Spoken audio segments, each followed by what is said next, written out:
So the first question comes from Animesh from BHU.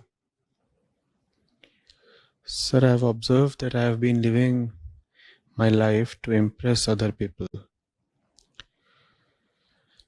From school days, we are taught to write in a certain way, speak in a certain way, and answer in a certain way to leave impression on the teachers, invigilators, etc. Probably these things are required in businesses and jobs as well. This thing has subconsciously impacted my mind so much that even in dreams I keep on trying to impress others. Sometimes it completely takes over my expressions, and then there is no true expression of myself. I notice that when I'm using social media, instead of expressing my opinions, I'm putting more emphasis on things that can leave wow sparks on my followers' eyes. From parents, friends, to general members of the society, I think to all I speak words just to gain attention and admiration. This might be coming from an inner urge to be recognized and respected in eyes of everyone and make everyone around me happy. But I fail to see any value of such behavior. Please guide me how I can eradicate this urge of attention, admiration, and impression and walk rightly. Thank you. Animesh, you want to impact the minds of others, right? That's what it means to impress others. To impress others is to leave some kind of an imprint on their mind, to impact them, influence them in some way. So, if you really are so concerned about impacting or influencing others, why not influence them in a way that would be really beneficial for them rather than seek your own little self-interest? When you want to create an impression in the other's mind so that your own ego feels pampered and bloated, then it is a problem. Only then it is a problem. Unfortunately, 99% of all attention-seeking behavior is just for the gratification of one's ego. That's why it is a problem.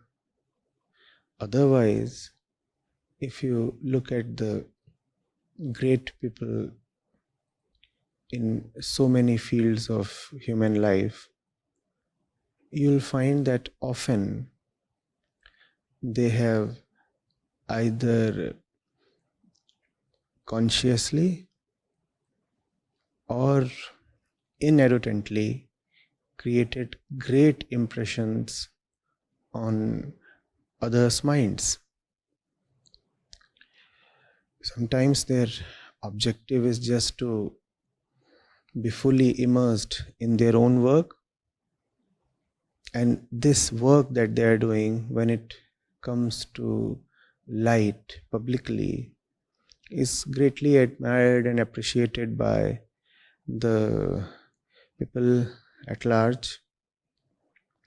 And sometimes it so happens that the work is of a nature that it requires an active attempt to mold the thoughts, opinions, beliefs of people.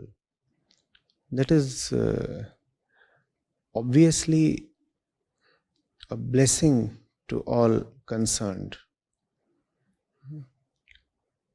Such people are remembered in history precisely because they impacted others in a very beneficial way.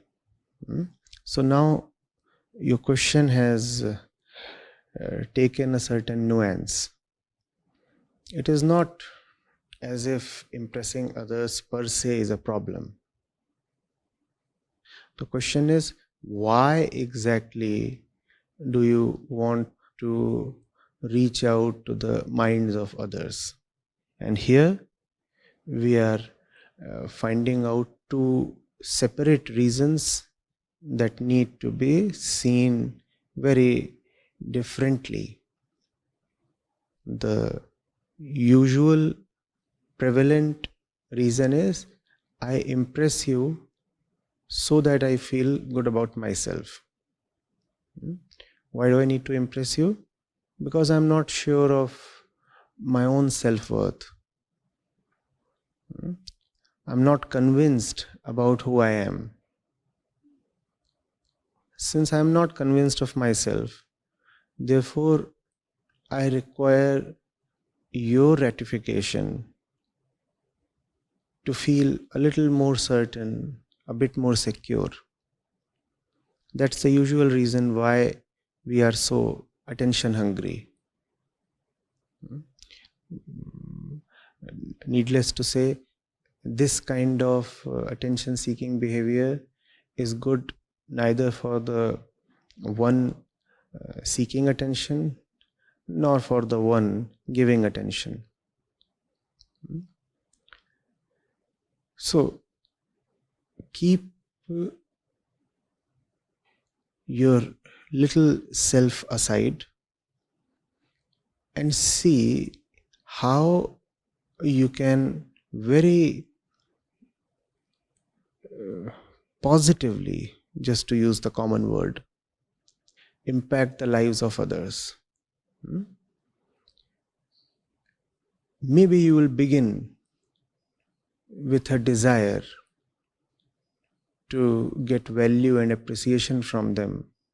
But if you are really doing something that is for others' benefits, then you will realize something quite extraordinary, which is that by the time you find that you are immersed in the act of helping others, the desire to gain appreciation from them in return would have either vanished or reduced greatly.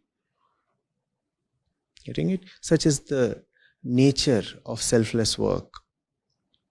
Even if it begins motivated by the desire to be respected and noted, yet in the very process of carrying out the act, you find that your mind has been gradually purified, and that now you do not feel a compelling urge to get appreciation in return.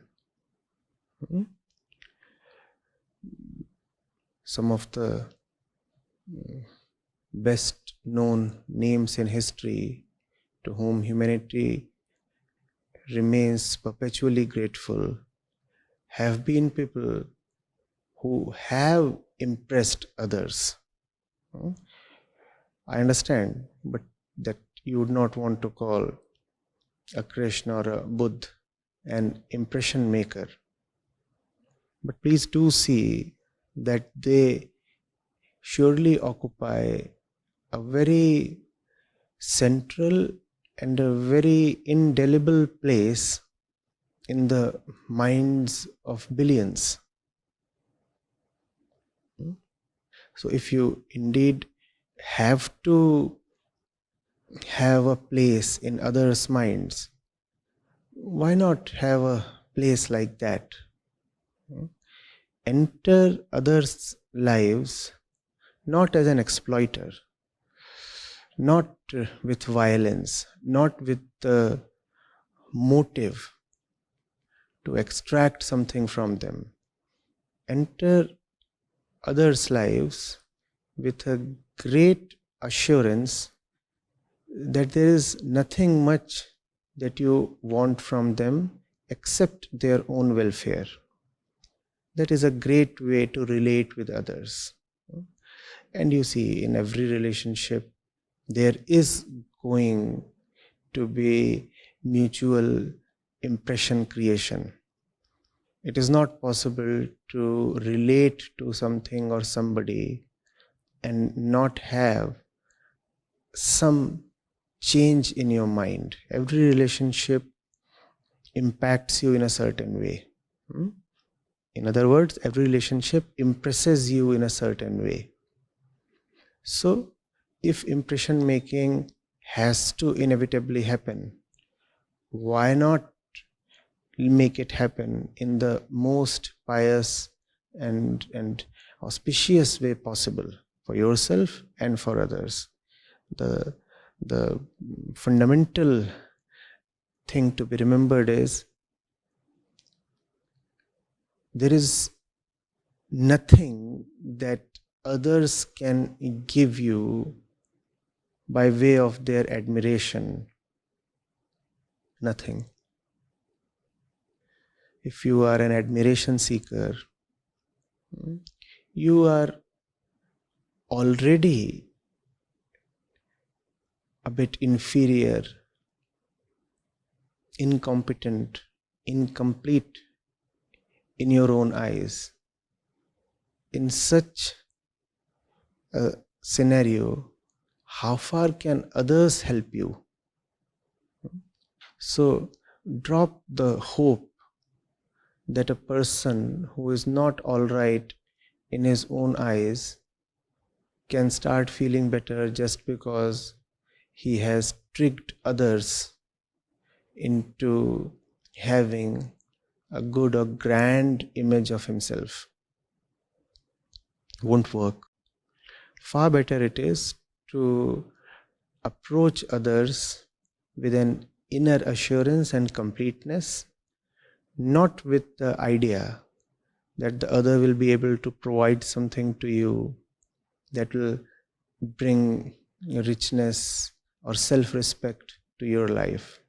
If you do not have self-worth or self-respect or self-esteem, there is no way the other can give it to you by just admiring your manufactured attempts to get admired.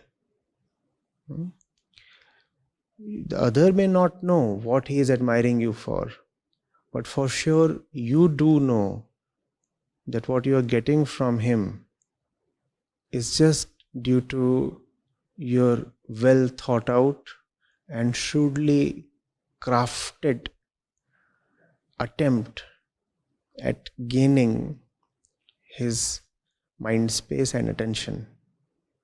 You know where his response is coming from. You know his response has been extracted from him. So his response will not really be able to satisfy you. No point trying that method, right?